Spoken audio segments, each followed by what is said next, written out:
What's up, everybody? Welcome to another edition of Fatboyz Dynasty Podcast, presented by the Fantasy Holics Podcast Network, live on the Fantasy Holics Podcast Network on the YouTube channel and the Twitter. I'm Bo. That was Brant that you just saw get up from his chair.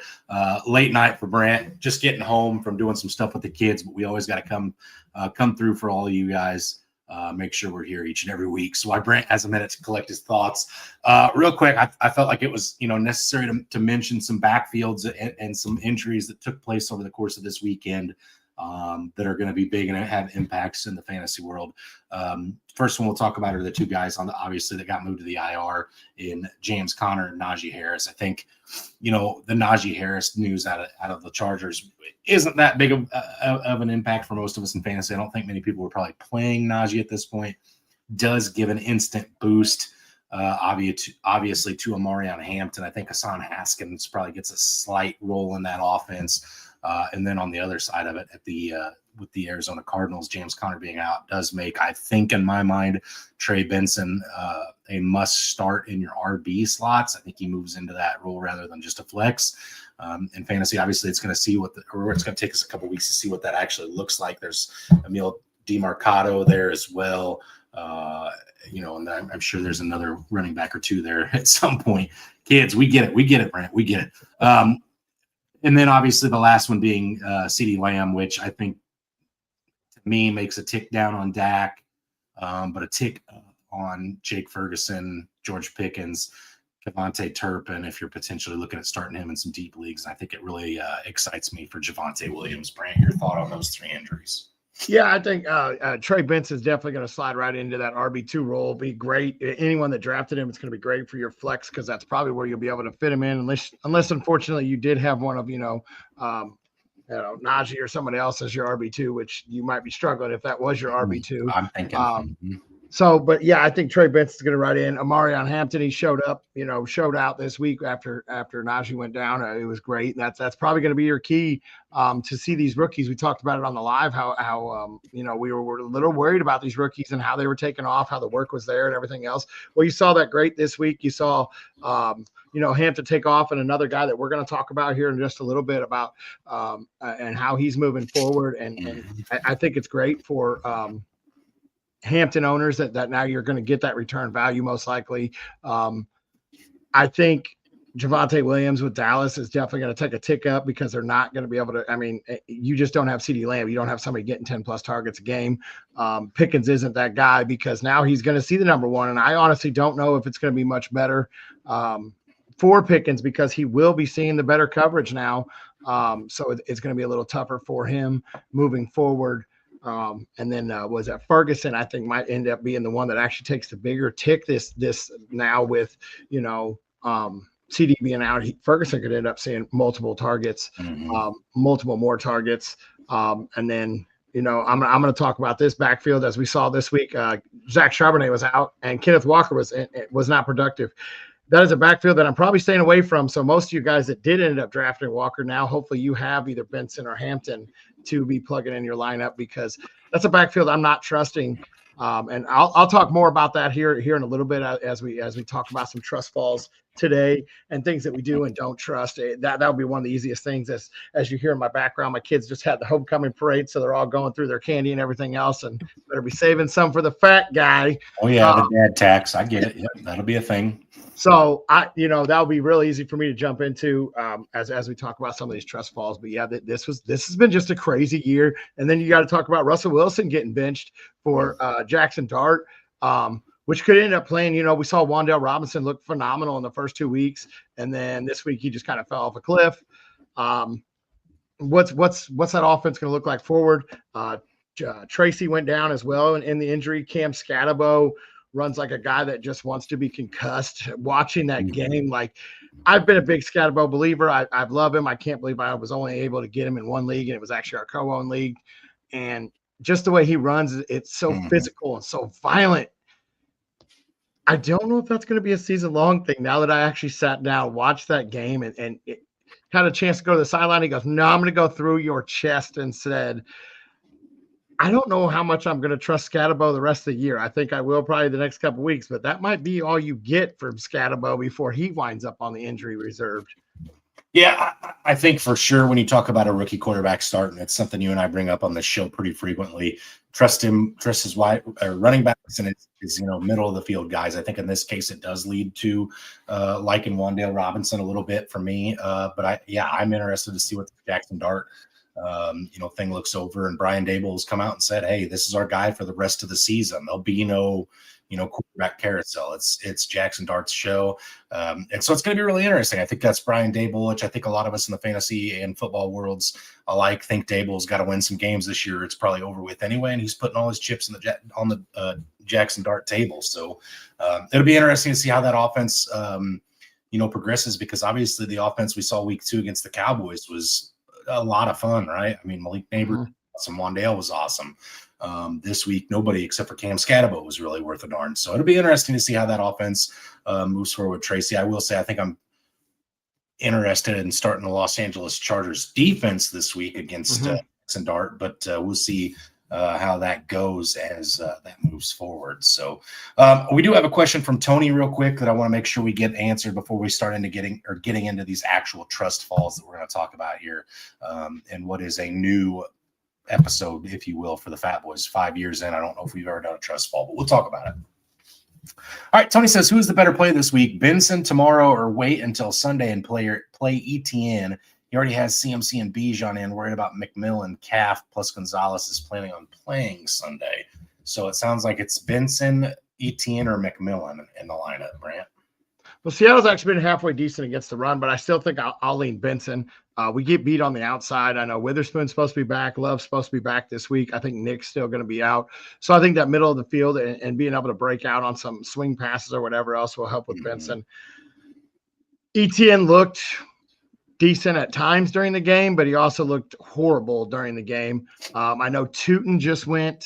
I believe he just got a questionable tag today. I think I got that update while standing there watching a powder puff game. So much fun. So I think I honestly am probably going to lean ETN and see what happens on Sunday. I think that's where I'm going to lean. I'm scrolling down to Tootin real fast while you give your answer.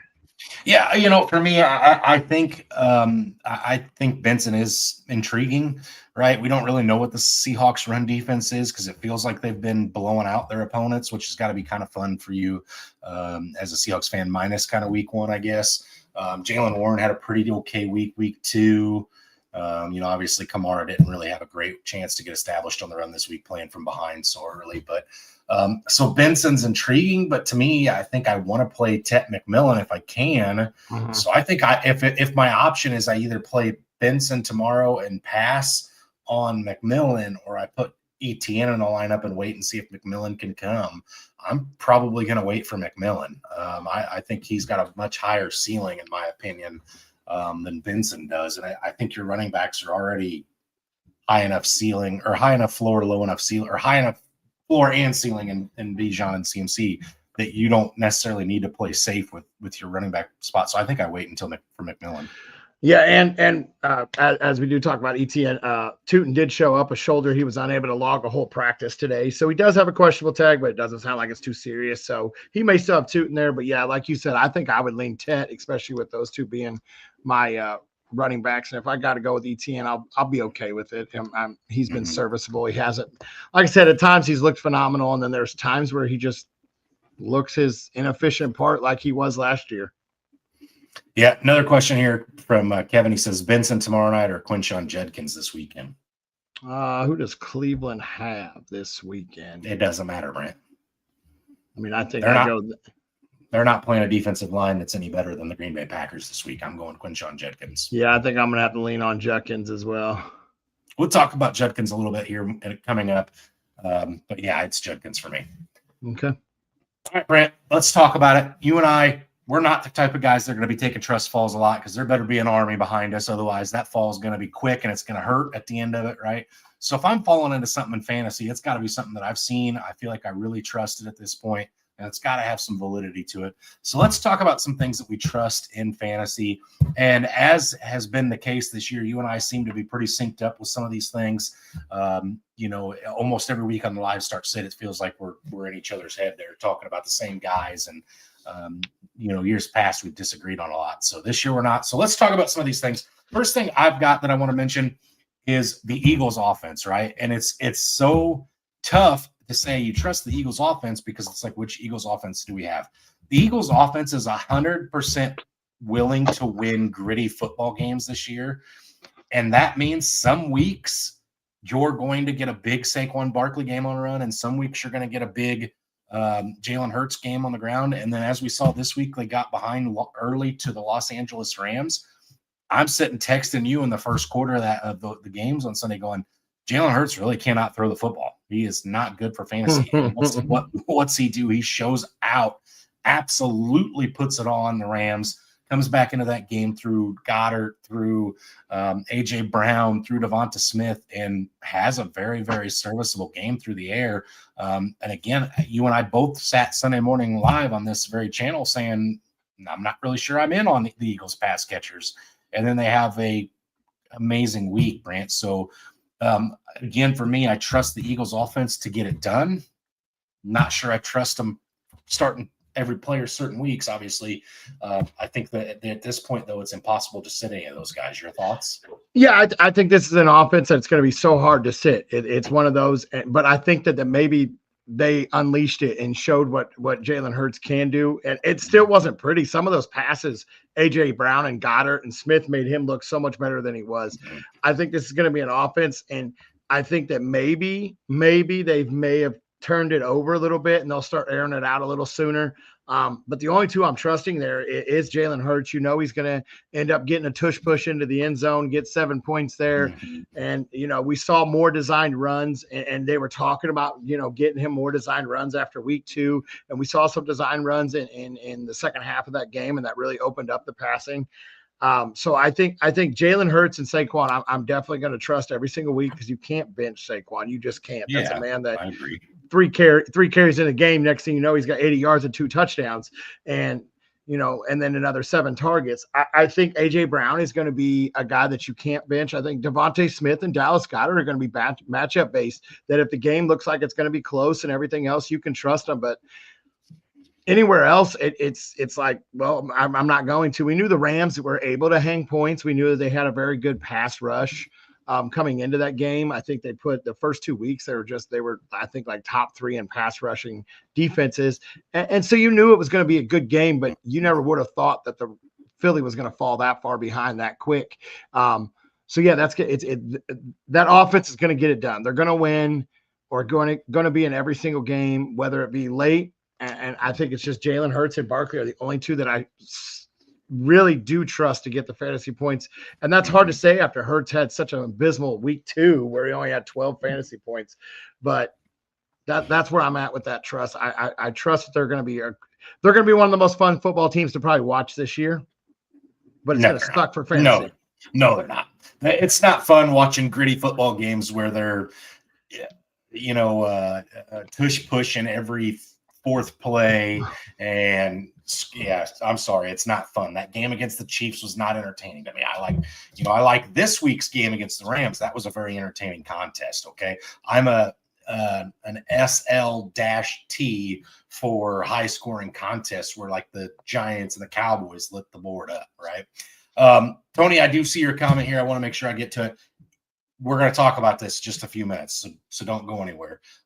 All of you that are here, whether it be on X, on YouTube, make sure you're dropping that follow button. That way you get notified when we go live this Sunday as well, so you can jump in here and hang out with Brant and I again. All right, Brant, the other thing that we wanted to talk about for which I'm interested to see if you're on both sides of this one like me, is that QJ is good for football, right? And QJ, your mind could go 2 places. It could go Quinshon Judkins or it could go Quentin Johnston. And guess what? You're right either way, Brant. Both those guys at this point this year have done enough for me that I'm all on board. I'm falling back into the arms of an angel and letting them carry me away to sweet, sweet victory. Quinshon Judkins this year, or Quentin Johnston, excuse me. I'm going to start with Quentin Johnston, Brant. 24 targets through 3 weeks. 14 receptions, 239 yards receiving, 3 touchdowns, wide receiver 8 currently. They are actively looking to get the ball in this man's hand. Justin Herbert, we talked about it on our Sunday Live Start Sit, top 5 quarterback this year. It's happening because he is letting QJ get involved. Obviously, Keenan Allen's having a very good season as well. Both these guys are top 10 in fantasy, which I'm going to talk about again later. But Quentin Johnston, Brant, are you there yet, or do you need to see more? I think the breakout is here. The breakout is true. It's year 3, correct? It's his 3rd year. It's a year 3 breakout. I think it's finally here. It is. It's that time. He's in that tier where we're talking about who's going to break out this year. Well, it's Quentin Johnston. Man, I'm ready to go to the other one as well already. We'll be there. Yeah, we'll be there. It's Johnston. It's breakout season. He's looked great. I think we've seen 2 dropped balls on his, if even 2. I know I feel like I remember seeing one that first week they There's played. Been a couple. There's been a couple. But it's going to happen. He's not right away instantly just going to figure out how to catch the ball every single time. Yes, he's still going to have drops, but no, he's worked on it. He's looked great. He's getting the deep ball. He's one of the biggest targets in the end zones. It's here. Yes, I'm trusting it. He is definitely in breakout mode 100% this year. Yeah, and it feels an awful lot like Greg Roman, the offensive coordinator now for the Chargers, formerly of the Baltimore Ravens, is playing a big part in this breakout, right? They're kind of using QJ as more than just a field stretcher this year. He's getting design slants, first reads in the offense occasionally, which again does bring up Ladd McConkey, which again, I don't want to get ahead of myself right now, Brent. We're talking about things we trust. But yeah, QJ, Quentin Johnston is one of them. The other one being Quinshon Judkins, the one that you were ready to jump to here. He's been on a snap count the last 2 weeks, right? But week 2, he saw 10 attempts, 61 yards, average 6.1 yards per carry, also had 3 receptions in that game, all right? Week 3, 18 attempts, 94 yards rushing, 5 yards per carry, 1 touchdown. Again, let's not forget, this is against a defense that I still think, yes, they lost to the Cleveland Browns, not because of the defense. Offense couldn't score the ball, right? Or couldn't score on offense. Brand, I'm at a loss for words. I think the Cleveland Browns offensive line is much better than a lot of people thought they were going to be in Quinshon Judkins. See, I probably shouldn't have wrote them down together because now I'm getting tongue-tied. Judkins is, at this point, he's done enough that the Browns are like, yep, that's it. He's the running back 1 on the team. Kevin Stefanski loves the kid. I think this kid's going to have a huge rest of season, Brand. If I'm not mistaken, I saw something earlier today. I'm not mistaken. He's leading all rookie running backs in yards already, and he didn't play. It wouldn't shock me. I'm pretty sure he was number 1. He was only by like 4 yards over Genty. But yeah, I mean, he's leading the rookies in running. He missed week 1. He obviously has the trust of the offense there. He's getting behind his blockers. Even if Cleveland falls so far behind, he's still going to be part of the pass game. You can drop Dylan Sampson. You can drop Jerome Ford. Unless you're handcuffing, because I think Judkins is the guy. And I'll tell you right now, I was completely out on him. We did our rookie drafts, and he slid, and I still wouldn't draft him because I didn't know his personal goals here, if he was going to go back to Georgia. I didn't know anything. I really didn't know anything about it. I knew Henderson was making a name for himself, so I was like, well, obviously that's the best back out of Ohio State, right? Because the other one can't even get his head on straight. Well, then he comes out, now he's probably the most sought after running back for any dynasty trades right now, for anybody that might be in running back need with a lot of injuries coming up. So yeah, I think that is definitely, they're going to lean on him. They're going to lean on him in the pass game. Joe Flacco is going to check it down. He's not going to try to air the ball out. He's not going to take a whole lot of chances. I think this is definitely, this is where they needed. This is what Cleveland was missing. This could also be the guy that could honestly help them start controlling the clock a little bit more. You might see Cleveland sneak out more games than anybody even thought about after, okay, the way hold up, we just beat the hottest team, the hottest defense in the NFL. And obviously they didn't really beat the defense. They beat, the offense just couldn't do nothing.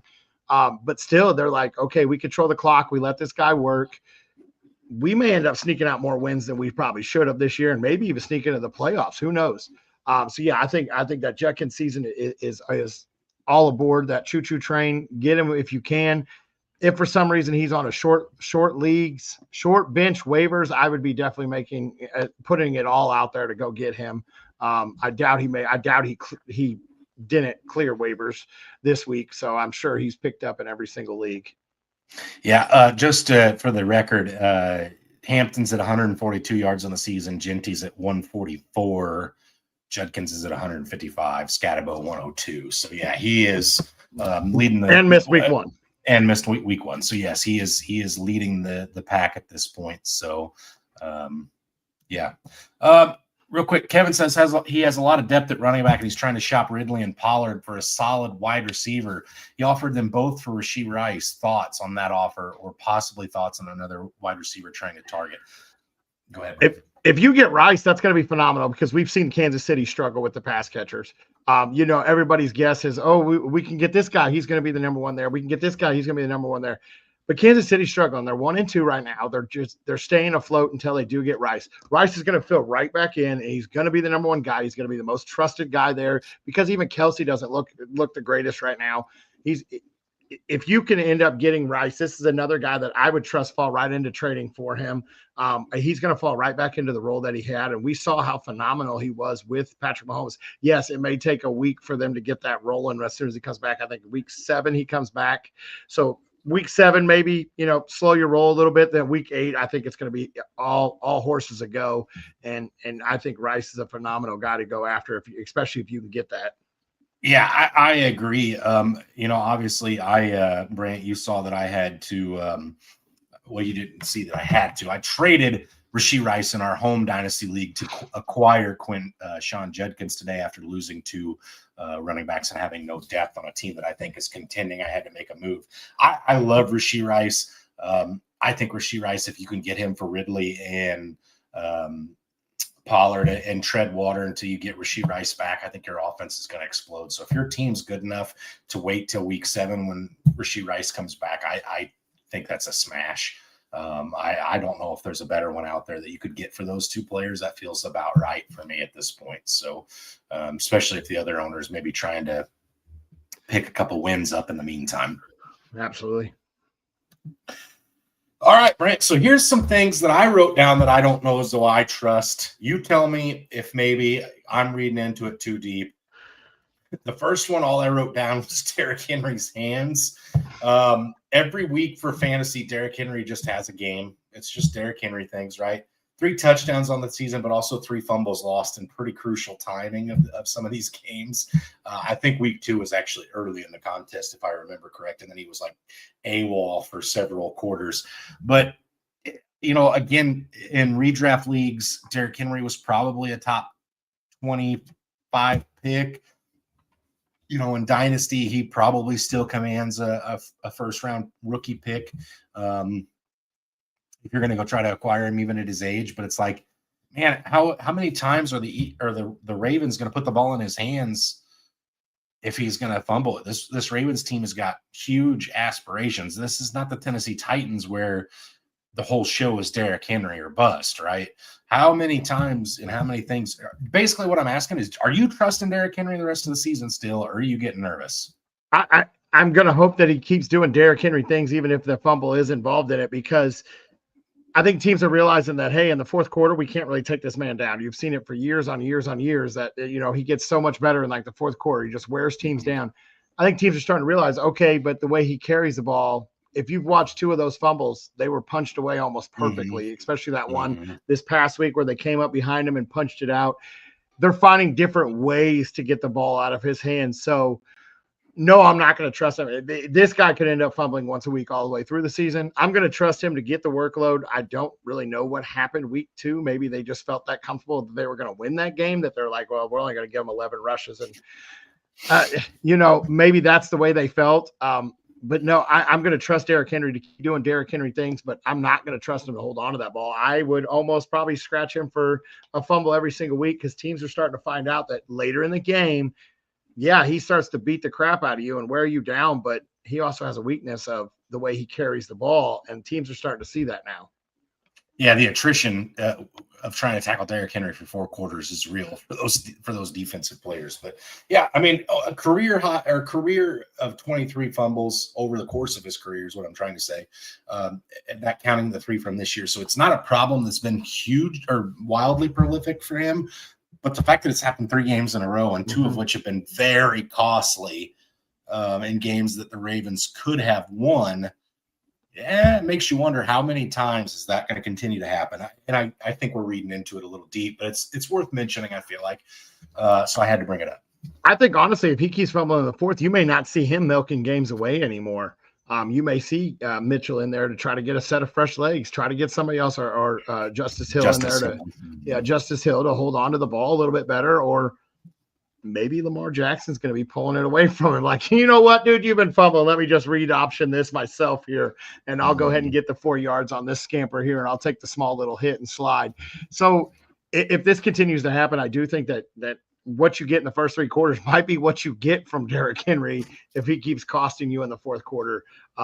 Just so you do know, I did write down 2 things that I'd like to talk about on your trust feeling, especially after this week too, while we were jotting down notes. Since all right, let me jump into this one real quick, just because it was posed to us by the listeners and I already had it written down. Tony did ask, is it time to start worrying about Ladd? I am worried about Ladd McConkey, Brent. Let me tell you why. He's got 21 receptions this year. All right. That's not screaming, target monster like it was in years past. Right. I think it's actually 21 targets, but anyway, I'll double check that while I'm talking about this. Yards per target. His yards per target is down this year, 3 yards from last year. That's a big difference when you're talking about a slot guy like Ladd McConkey. His yards per catch is down over 4 yards, Brant. Again, big deal when you're talking about a guy like Ladd McConkey. Here's the other issue, right? Last year in Los Angeles, it was like it's Ladd McConkey or it's nobody, right? This year, there's 2 top 10 wide receivers in Los Angeles, neither one of which are named Ladd McConkey. It's Quentin Johnston and Keenan Allen. So right now, it's kind of like one of these things where it's like there's not really anything but scraps left over for Ladd McConkey. The problem is, Brant, this is a guy that was being drafted. I think he had like a 3rd round ADP on him this year because of how good he was in his rookie season. And he was fantastic as a rookie, right? Like, don't get it twisted. He was amazing. Probably a league winner for a lot of folks last season. This year, you've probably been burned by him 3 weeks in a row in comparison to what Quentin Johnston and Keenan Allen have done. And it's probably frustrating because you're going, man, Justin Herbert's having the best year of his career. Here I am thinking I've got his number 1 target, and it's not the case. Yeah, I'm definitely worried about it. We talked about this on the live where I thought, Ladd was having such a better year than he was, and it is 21 targets. He has 21 targets on the season. Well, guess what? Hampton, who's been, playing almost second fiddle to Najee, has 11 targets on the season, including 7 this past week after Najee went down. So Herbert is spreading this ball out to everybody. And it's not, like you said, it's not Ladd. I am definitely worried about Ladd. Ladd will probably be a great flex play almost every single week. He'll see enough to, keep your flex afloat, but you're talking, you drafted him as probably your wide receiver 2 at worst. And some people may have drafted him as their wide receiver 1. And I don't think you're not going to return investment on that. So yeah, I'm definitely worried about it. I'm extremely, intrigued by this offense, as we talked about, with Johnston coming on, Keenan Allen doing Keenan Allen things. And now you got Hampton seeing the ball a little bit. A couple of them tight ends are going to see targets, probably 3-4 targets a game, but he's just spreading the ball out so well. And that offense is really clicking right now. So I'm definitely worried about Ladd McConkey. Yeah. Let me say this last thing on Ladd, and then I'll kick it back to you for your first trust thing. For me, I'm saying this, Ladd McConkey, I'm not trading him away at this point. Mm-hmm. I'll also say I'm not trading for him, but I'm not trading him away at this point. And let me tell you why, Brant. Quentin Johnston, as much as I love Quentin Johnston, and I've been a Quentin Johnston truther in years past. I didn't beat the drum this year, so I'm not going to take any victory laps on it. But I have in years past been saying the breakout's coming.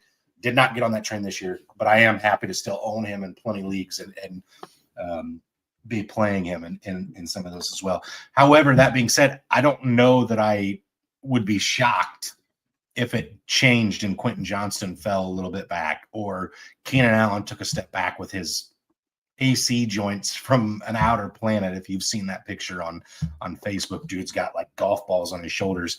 And his age, if those guys both come back down to earth a little bit and Ladd takes a step up on his targets, wouldn't shock me, right? I'm also not going to trade for that though and hope that happens because I could see it staying just the way it is too. But at the same time, I think if I have him, I'm not giving him away for what his value is right now.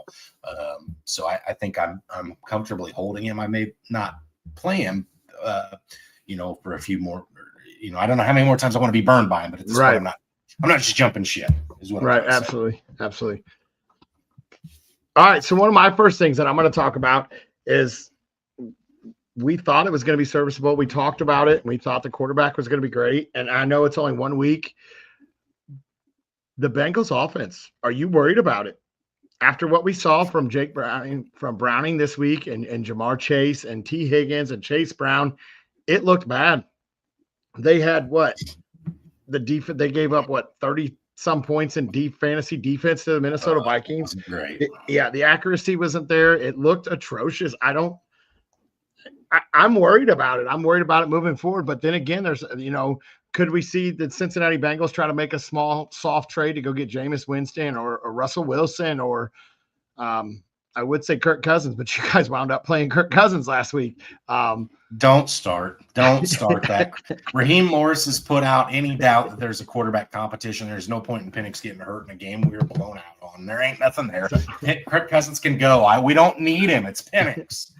But I mean, how do you feel about this Bengals offense? I'm worried. I am actually worried because Minnesota's defense wasn't anything that, scared me a whole lot prior to that game. And maybe it was, hey, we're going to show you why we cut you, years ago. So I'm actually worried about that offense moving forward.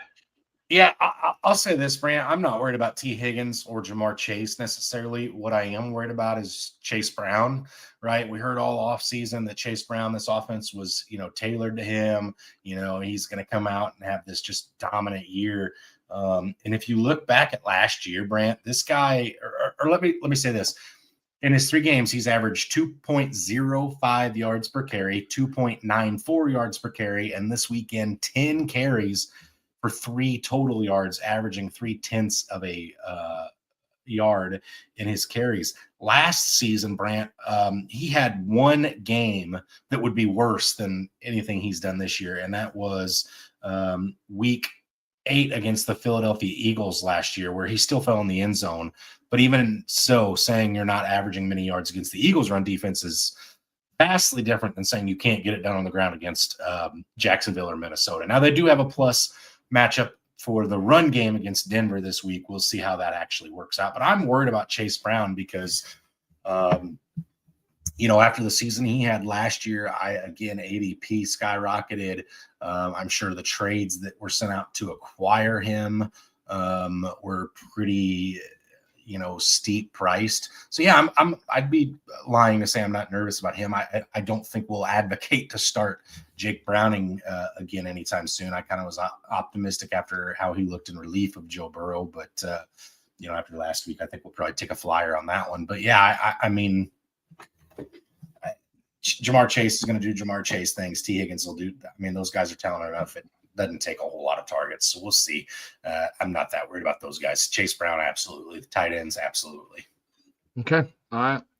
I got one more for you, and then I'll let you hit your last one, and we'll talk about our Thursday night underdog play and our Sunday morning underdog play. My last thing I got, Brant, is the Raiders pass catchers. What do we make of this, right? Everybody going into the season, it's Brock Bowers, right? Brock Bowers, tight end 1.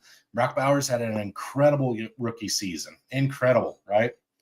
Brock Bowers has 1 more target on the season than Trey Tucker and 5 less than Jacoby Myers this year, Brant. Are you nervous that with Pete Carroll and Geno Smith that this isn't what it once was and it's no longer Brock Bowers' show? Or are you saying, yeah, through 3 weeks, it is what it is, but at least he's still getting those targets and he's going to have some games? What's your thoughts?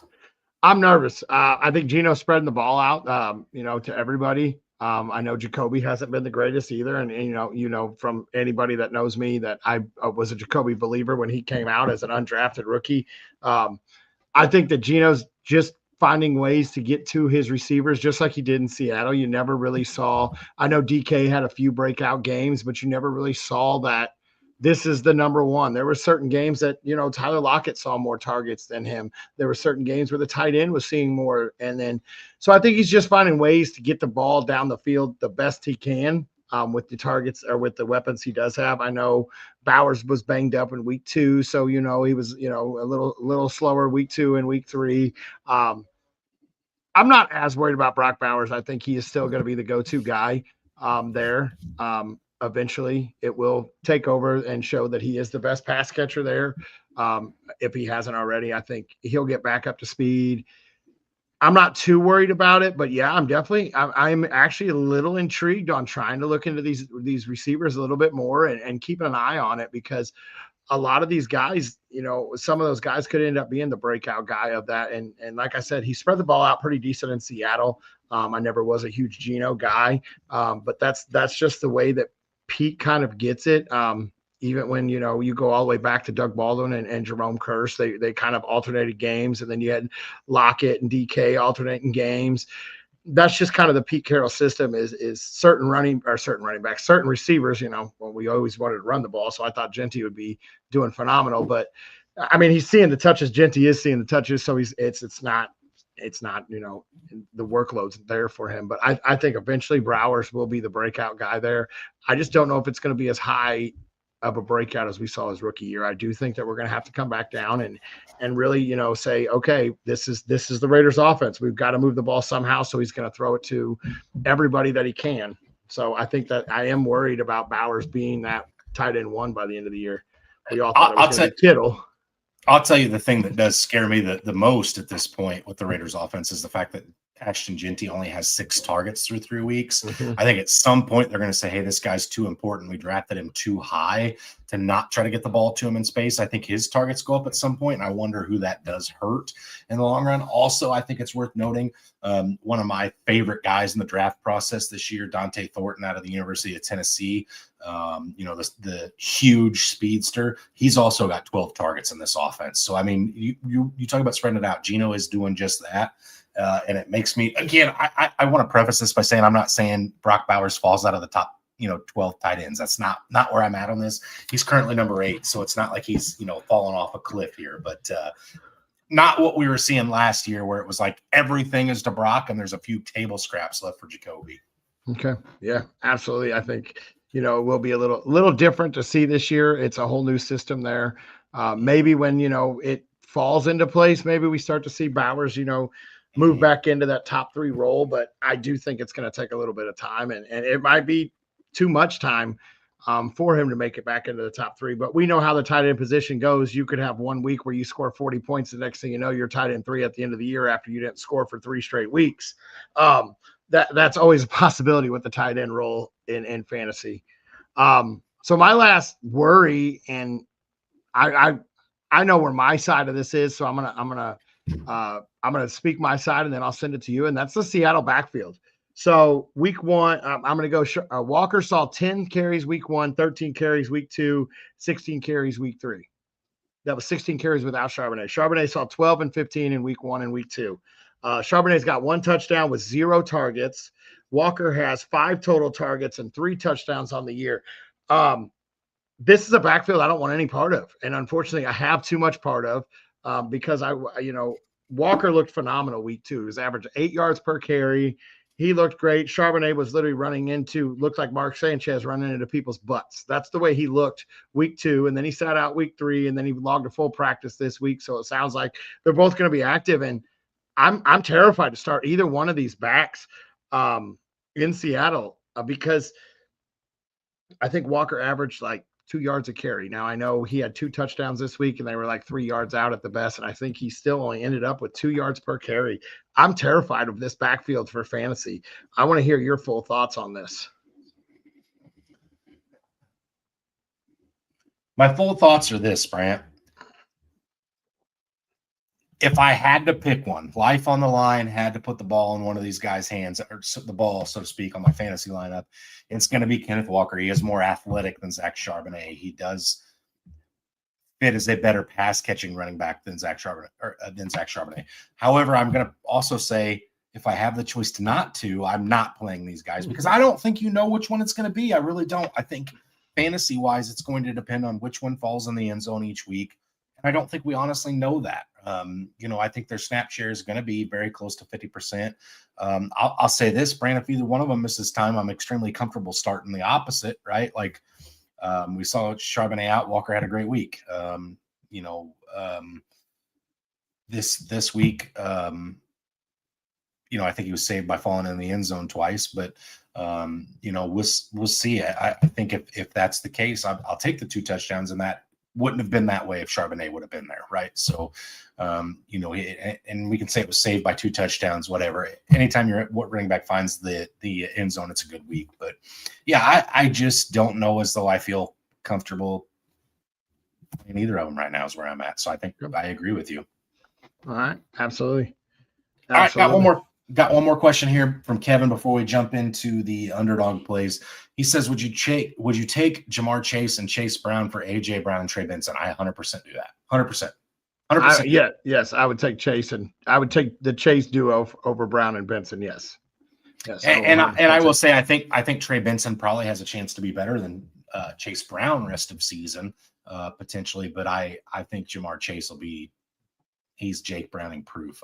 I think we've seen 2 okay weeks. One great week with Jake Browning when he came in relief of Burrow, and then last week, in spite of Jake Browning, Jamar Chase still had a salvageable week. It wasn't, anything you're, running home to tell people you drafted this guy 101 and he goes 5 for 50, but you're not sitting there going, how the hell did my 101 have 0 points, right? So, I do that. And again, I think we talked about the Eagles offense at the beginning of the show, Brand. They're a gritty team. I don't necessarily trust that their wide receivers are going to be involved every week. If they can get the ball, or if they can win a game by controlling clock, grinding it out with the run game, I genuinely think that's what Philly wants to do. So I'm trading my Phillies wide receivers if I can. Yeah, definitely. I just had an offer to in a league that I shouldn't be winning in, but I think I'm 2-1 in. Somebody offered me the first and second round draft pick in a rookie draft for AJ Brown. Me getting AJ Brown. I haven't turned it down, but I'm pretty sure I'm gonna throw that one away. We're in that same offer. I also got the same. Or we're in the same league. I also got the exact same offer. My first and second for AJ Brown, which tells you one thing, Brant. Somebody doesn't want AJ Brown. Right. I don't want that problem. No. All right, let's talk about our underdog plays for this week. I'm going to hit the video, and we're going to talk about. We have a little special one to talk about this week because when we join you guys live on Sunday, there'll be a game going on. So let's kick this video off, and we'll jump in.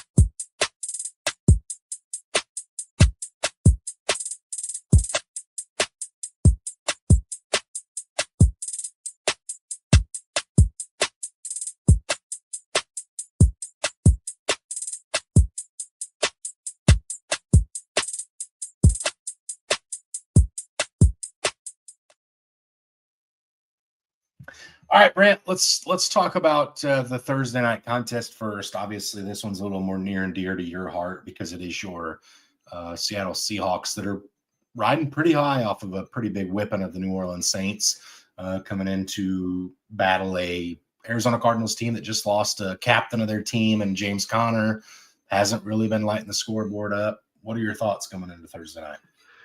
I think it's an interconference game. I think it's gonna be fun to watch. It probably going to turn into one of those crappy Thursday night games that's going to have like 0, points scored and everything else. It's a divisional matchup. It's a short week. It's going to be fun to watch from my standpoint as me being a Seahawks fan. So I'm always excited to be able to watch them on Thursday and then, get to relax on Sundays and just have to sweat out, just have to sweat out my fantasy and not really have to sit there and scream at my TV. It's a little quieter here on Sundays whenever the Seahawks play early in the week. So I think it's going to be another divisional matchup, just grinding there. I have 3 plays for that, but before we go into this, I don't know if you've checked this out. Have you seen the ladders they have on Underdog yet? I don't know if the two of us are supposed to be talking about ladders anymore. I thought we were done talking about ladders. Well, no. This is different than what we have. So here they have this play. It's called the ladder. I checked it out this week. So you go in. I'm going to click on. I'll click on Marvin Harrison. So you go in here and you hit his ad, and there's a certain amount that if he gets every bit he gets. So right here, it's if he hits 30, you get your change back. If he goes to 44, it's a certain amount, and it goes for 100. The higher he climbs his ladder throughout that week, So if you feel like there's a good matchup for somebody, go check this out. Like Kenneth Walker starts at 40 yards rushing. If he hits 40 yards, you get your change back. And then he goes slowly up the ladder. You got 40, 55, and 120. I don't see him hitting 120 this week, but there's a little ladder thing on there. Go check it out. It's kind of fun to look at. It's a little more interesting the more I dig into it. I checked it out last week. I didn't put any change on it. I just kind of looked at it. I just saw the tab for it. So I was like, oh, this is pretty interesting. I'll look a little deeper in. Maybe I'll have one for Thursday. Maybe I'll take a peek at a guy that I think could break out huge that week and maybe complete his full ladder. I'm not going to tell you to do it because we have been burnt by us doing our ladder challenge. So I'm not going to jump on that. But my 3 plays for Thursday, I have JSN going higher than 6.5 receptions. He's the go-to guy. I think he sees more than 6.5 receptions during that. I got Kenneth Walker to find the end zone, so I'm taking him over a half a touchdown. I think he falls in. And then I have Marvin Harrison to go higher than 43.5 receiving yards. I know Witherspoon's back. I know, Wollen's there, who's been, just wolling it up. And then, Love's coming back. I know our secondary is getting back, but I still think they're going to be a step short. And hopefully we can start blowing them out again, and maybe they'll have to throw a little bit more. But I think Marvin Harrison has a pretty good game against our secondary this week. All right, I thought we were going to be in complete sync there. I have Jackson Smith and Jigba to go higher than 6.5 receptions as well, and as well as I have Kenneth Walker anytime touchdown. They're on underdog. I did go different. I went with Trey Benson 3.5 higher than 3.5 receptions. I think no James Conner, Trey Benson will get a lot of that work, and Kyler Murray does target his running backs, so I feel pretty confident with that one. I like that one. And then we obviously have the Pittsburgh Steelers and Minnesota Vikings in Dublin on Sunday. So as we are doing our live start sit, we'll have a contest on. So we wanted to make sure we got a play out for this one before we started. So Brent, give me your 2 for Sunday morning. I'm actually going to put all 5 of these together and flex play it there on underdog. So maybe if just my Wednesday ones hit, or if my Thursday ones hit, then at least I'll get my change back and a little bit more. But I've got DK to go higher than 50.5 receiving yards. I think that he starts to get used a little bit more. So I do like him to go higher. And then I've got Warren to go lower than. I haven't done a lower, so I took a lower this week. I got Warren to go lower than 25.5 receiving yards this week. Okay. All right. Interesting enough, I'm going to start mine with Jaylen Warren going higher than 23.5 receiving yards. So I'm a little more in on Jaylen Warren than you are in the pass catching department. And then I actually have one that I haven't done for a minute. I have Carson Wentz to have higher than half of an interception. I think he throws one overseas. We've seen this too many times. It's like these teams don't wake up from their jet lag. I think he's still just a backup quarterback going against what was supposed to be a fairly good defense for the Steelers. And so I'm definitely interested to see how that goes for him. Anyway, guys, I think that wraps it up for our Trust Fall episode. A little bit of a longer one for you this week. Again, those of you on Twitter, make sure you're clicking that follow button, or those on X. I guess I have to call it X now. That's what Elon wants it to be called. Make sure you hit that follow button, get the notification when we go live. Same with the YouTube channel. Make sure you're subscribing. Brant, I will be live at least for an hour and a half again this Sunday, hanging out, talking football, food, lineups, you name it. Hope to see you all there. Yeah, absolutely. Absolutely. Thanks for joining in today. Great getting questions on our live on Wednesdays. And as always, stay hungry. Stay fat, my friends.